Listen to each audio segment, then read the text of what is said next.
They called it the battle creature, a living weapon bred from 100 alien wars. It crushed champions, shattered blades, and silenced entire species with its roar. None could stand before it, until he stepped forward. A lone human, calm, scarred, and smiling like he'd seen this all before. The creature lunged, but then something impossible happened. It stopped and knelt, because for the first time in its life, it had met a predator older than war itself. If that sent a chill down your spine, stick around, because this story only gets more intense. Make sure to like, subscribe, and share this with someone who loves seeing humans do the impossible. Now, let's step into the arena where fear itself learned to kneel. They called it the battle creature, but that name didn't come close to describing it. It wasn't born, it was forged. In a cold laboratory orbiting the dying star of Varnus III, alien scientists engineered it to be the ultimate answer to war itself, a living weapon that could adapt faster than any species, heal faster than any wound, and learn faster than any commander. Every empire wanted it. Every soldier feared it. Because when the battle creature entered a battlefield, the battle was already over. Its hide was plated with chitin so dense that plasma bolts bounced off like raindrops. Its eyes shimmered with refractive layers that could detect heartbeats through walls. And its mind was wired to learn from every kill. Each opponent only made it stronger, sharper, more unstoppable. Within 10 years, it had wiped out 6 warrior clans, ended 2 interstellar tournaments, and destroyed the pride of the Kreth Dominion, a race that believed they were gods of combat. The creature didn't just fight. It humiliated. It tore through every champion that dared to face it, breaking them in front of their own people. To challenge it was not bravery. It was suicide. The galactic arena became a theater of mourning. Every few cycles, another proud race would step forward, convinced their champion could end the creature's reign. And every time, the same silence followed. The crowd watching as another warrior fell, their weapons shattered, their courage turned to ash. Then came the announcement that changed everything. Next challenger, Species 438. Designation, human. The crowd murmured. Most didn't even know what a human was. Those who did, laughed. A primitive species from a forgotten blue planet, barely scratching the edges of galactic travel. They had no advanced bioarmor, no telepathic weapons, no energy-linked symbiosis, just flesh, bone, and stubborn will. So when the gates opened and a single human stepped into the arena, everyone thought it was a joke. He was tall, scarred, and moved with the kind of stillness that made soldiers uneasy. His name was Captain Min Jae, once a soldier of Earth's forgotten wars. He wore no armor, just a worn-out combat vest and a calm expression that didn't fit the setting. The creature stood opposite him, twice his height, muscles coiled like a living mountain. Its maw split open, revealing rows of bioluminescent fangs. The ground trembled beneath its roar. And yet, Min Jae didn't flinch. He simply rolled his neck, exhaled once, and muttered under his breath, "You're loud. Good makes aiming easier." The audience chuckled. Some jeered. The alien announcers muttered, confused. Did this human not understand the magnitude of what he was facing? The creature charged. What followed was not a fight. It was an impact of philosophies. The battle creature fought like nature unleashed, pure, brutal instinct. Every move designed to kill, every strike fatal. Min Jae fought like a surgeon, calm, observant, silent. He dodged, not with speed but with precision. Every movement cost him nothing. Every second taught him something. You could almost feel the crowd's confusion turn into curiosity. How was this fragile being still alive? Then it happened. The creature lunged, claws ready to crush his skull. But Min Jae stepped in too close for its claws to swing. He struck once, a pressure point. Another. Then a twist.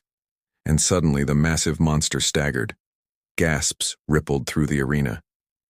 It wasn't possible. No one had ever made the creature falter. The alien commentators scrambled to analyze the footage. "He's predicting it," one stammered. He's reading its movement before it happens.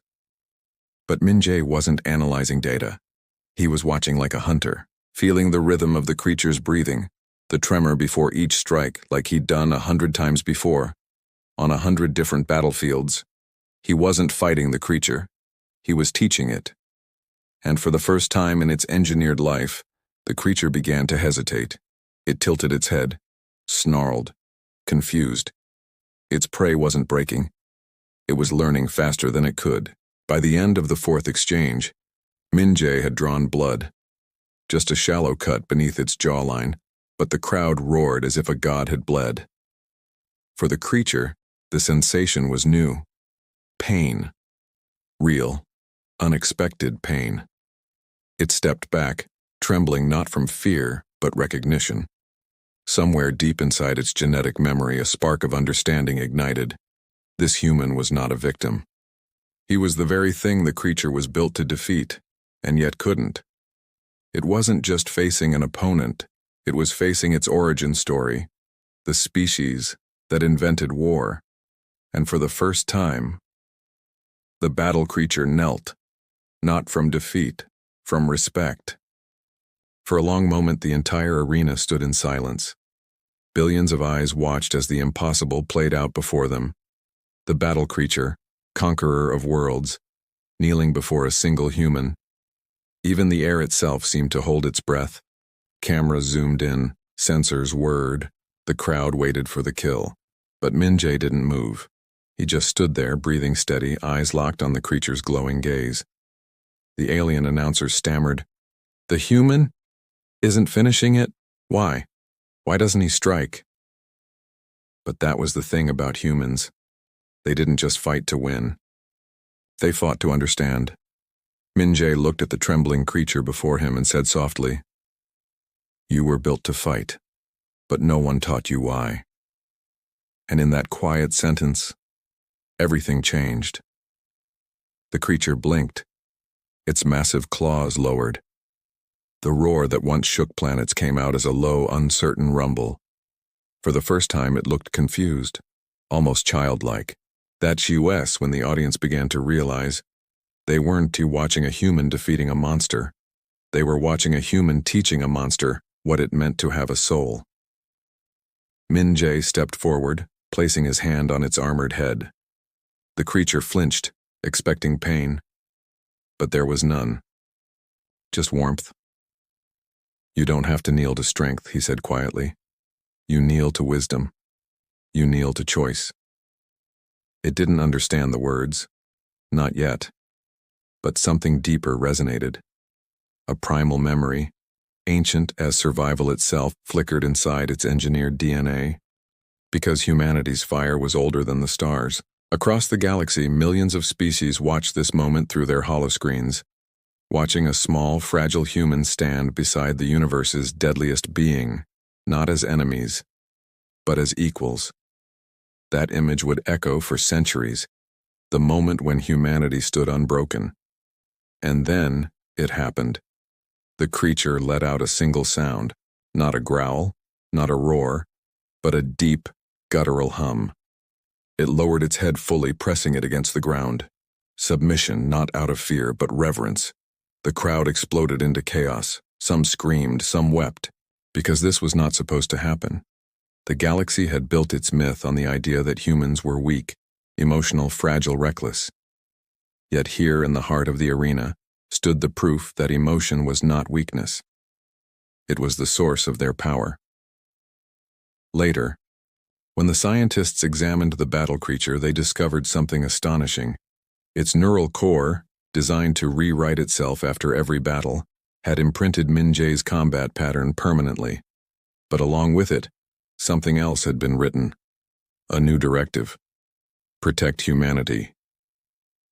No one could explain it. The creature's code had rewritten itself, not through hacking or command, but through contact, through recognition. The legend spread like wildfire.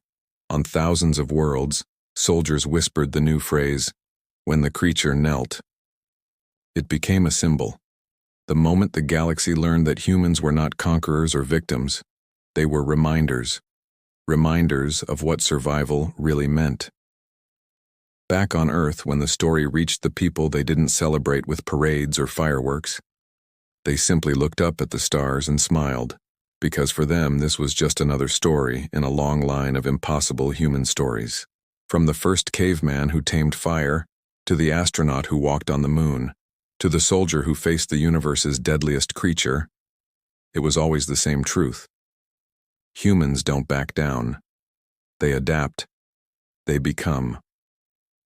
When Min Jae was later interviewed by alien historians, they asked him the same question. How did you make it kneel? He chuckled. I didn't. It just realized what it was looking at. And what was that? A human.